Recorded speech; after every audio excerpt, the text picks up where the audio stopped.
Mélodie Mock-Gruet, bonjour. Bonjour. Et bienvenue sur l'antenne de Radio J. Vous êtes aussi l'auteur du petit guide du contrôle parlementaire et justement, il va se passer beaucoup de choses aujourd'hui du côté du Parlement, à commencer par une nouvelle motion de censure déposée contre François Bayrou. Alors cette fois-ci, c'est l'article 49.2 de la Constitution, une motion de censure spontanée. Le Parti socialiste mélange dans un texte la polémique sur la submersion migratoire, la politique écologique du gouvernement et même l'affaire Betaram, tout ça dans une même motivation pour censurer. Est-ce que c'est habituel, ce type de censure fourre-tout? Alors souvent, on ne lit pas l'intégralité de la motion de censure.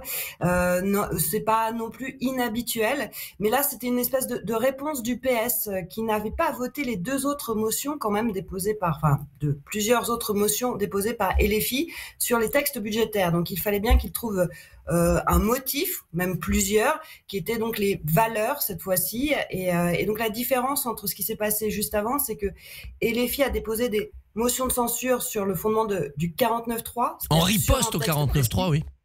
Voilà, exactement. Alors que là, c'est une motion spontanée et donc c'est plus étayé quand c'est une motion spontanée et ça explique pourquoi on veut faire tomber le gouvernement. C'est aussi plus un peu bizarre quand même. C'est aussi plus politique, oui. C'est un peu bizarre comme attitude.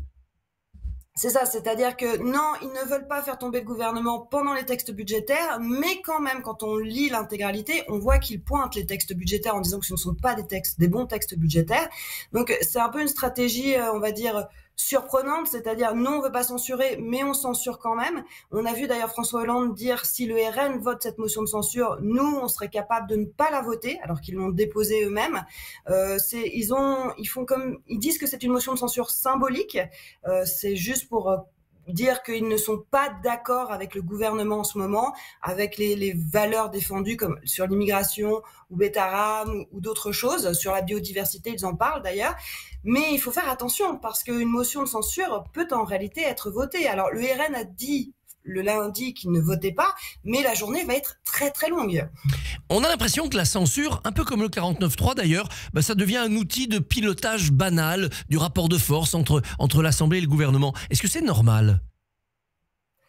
C'est normal dans un régime parlementaire. On avait perdu cette habitude puisqu'on était en fait majoritaire fort, particulièrement depuis les années 2000, quand on a fait concorder la présidence de l'Assemblée nationale, 5 ans, avec le vote de l'Assemblée nationale. Donc le président avait une forte majorité et donc la motion de censure était plus justement symbolique pour les oppositions pour dire nous ne sommes pas d'accord, mais ils savaient que ça n'allait pas être voté. Depuis 2022, il n'y a plus de fait majoritaire. Il y avait une majorité relative de 2022 à 2024. Depuis 2024, il y a carrément plus du tout de majorité, une assemblée complètement explosée et donc à chaque fois, elle peut passer. Alors donc ça change la donne. Comment définiriez-vous cette ambiance à l'Assemblée depuis la dissolution avec cette absence totale de majorité? C'est une Assemblée qui vote peu, qui se dispute beaucoup. Vous la connaissez bien de l'intérieur, c'est inédit. Alors oui, les codes ont changé. Depuis 2022, on voit d'ailleurs la montée en puissance des tensions. Alors 2024 particulièrement aussi. Certains sociologues vous expliquent que c'est aussi la montée en tension des violences extérieures de la société qu'on retrouve dans l'hémicycle. Alors il s'est passé avant déjà des grosses tensions. Pour la loi sur le mariage pour tous, sur plein d'autres sujets où il y avait eu des grands débats, même parfois ils venaient aux mains. Mais là, en réalité, c'est beaucoup plus récurrent, ça arrive beaucoup plus souvent.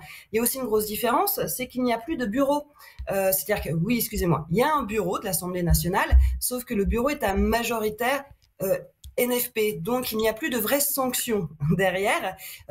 Donc ça veut dire que plus il y a de tensions, moins il y a de la possibilité de dire c'est fini là, vous arrêtez de crier parce que sinon vous allez être sanctionné.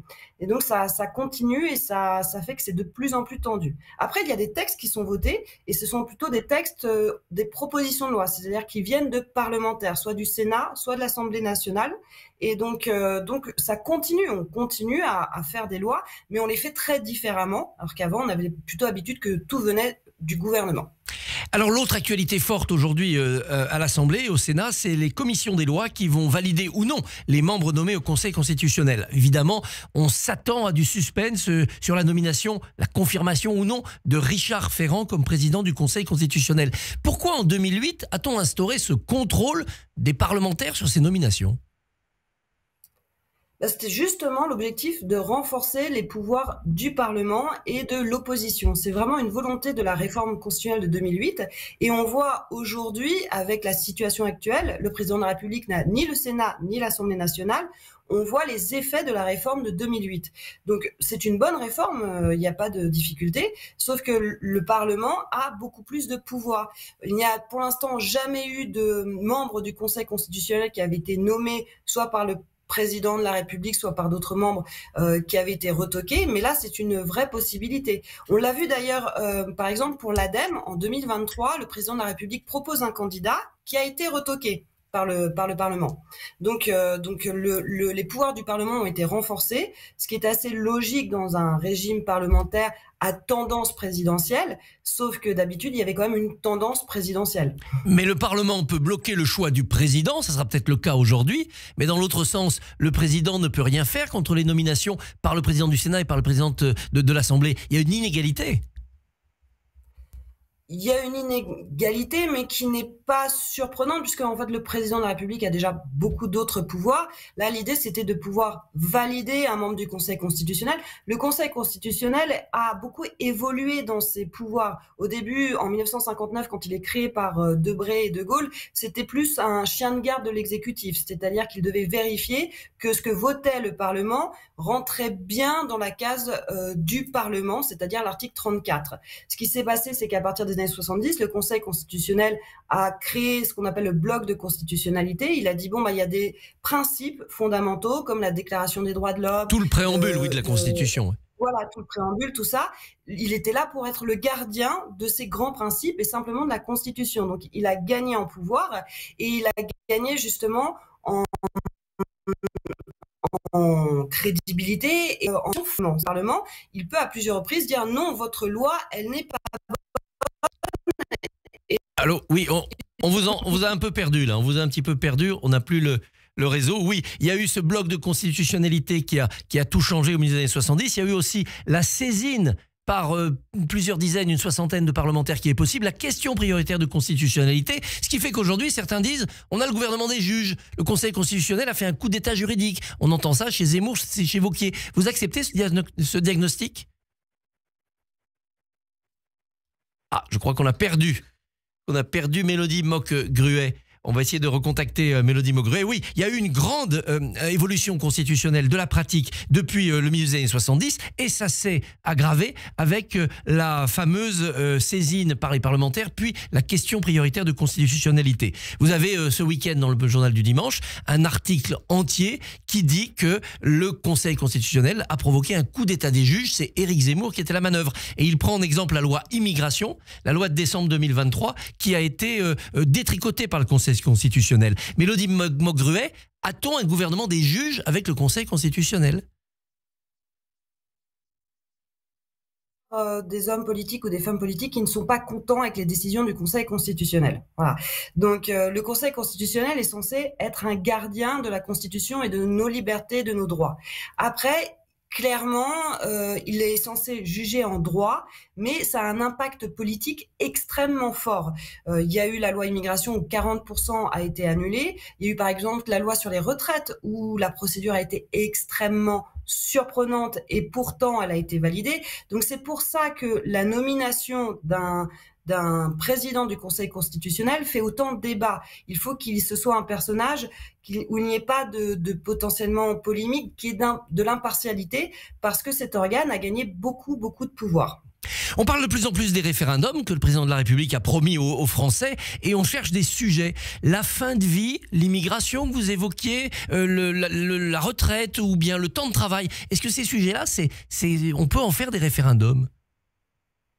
Alors, justement, c'est là où le Conseil constitutionnel va encore avoir un rôle à jouer. C'est-à-dire que l'article 11 de la Constitution prévoit que on peut faire des référendums sur un certain nombre de sujets. Tout ce qui est économique, social, environnemental, service public. On voit que l'immigration, par exemple, ce serait un niveau justement plus constitutionnel. Ce serait un niveau plus haut. On peut pas tout mettre là-dedans. Il y avait la question du sociétal. Est-ce que le social va avec le sociétal? Et pourquoi je disais que le Conseil constitutionnel aura un rôle à jouer, c'est que quand il y a un décret pour demander aux citoyens de venir voter, le Conseil constitutionnel a la capacité de regarder ce décret. Et donc là, il pourrait dire, non, oui ou non, ça rentre dans le champ. C'est pour ça que les membres du Conseil constitutionnel sont très importants. Pour l'instant, le Conseil constitutionnel n'a jamais censuré sur ce motif, mais il pourrait peut-être le faire. Le Premier ministre cherche une majorité pour réformer la loi PLM, la loi qui régit les municipales à Paris, Lyon et Marseille. Vu du côté juridique, est-ce que c'est légitime que de faire voter les habitants de ces villes comme votent les habitants de toutes les autres cités ? Alors, juridiquement, c'est pas forcément une question juridique, je dirais que c'est plutôt une question politique, de volonté. On voit que ça n'a pas les mêmes résultats que ce qui se passe aujourd'hui dans notre façon de voter. Donc c'est une demande d'une certaine partie de la population, mais également de certains partis politiques.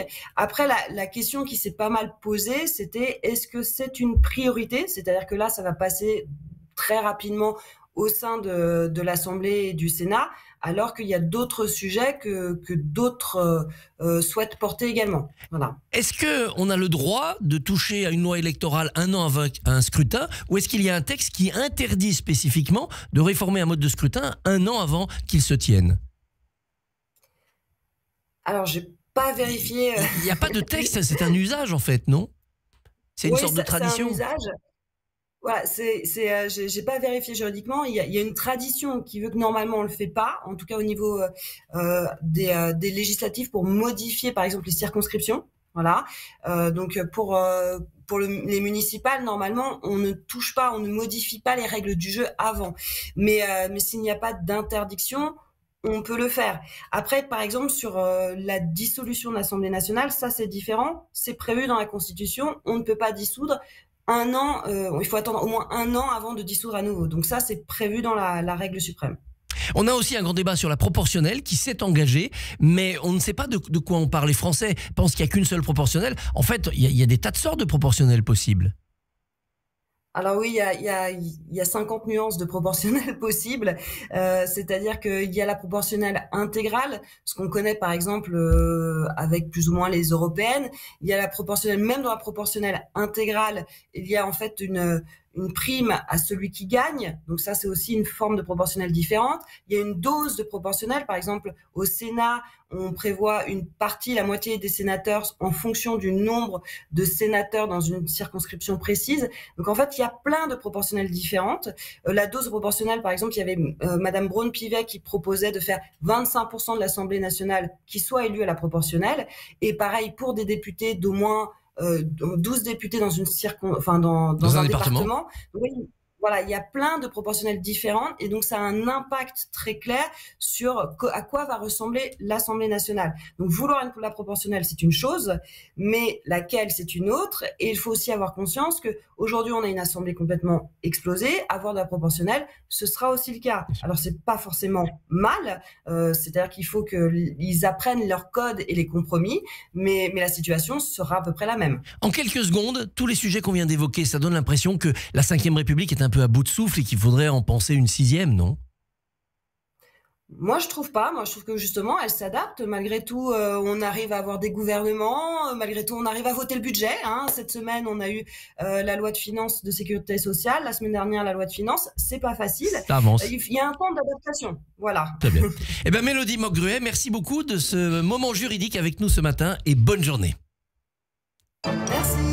Merci beaucoup Christophe, on vous retrouvera demain matin 7h45. Votre invité sera Philippe Baptiste, ministre chargé de l'enseignement supérieur et de la recherche.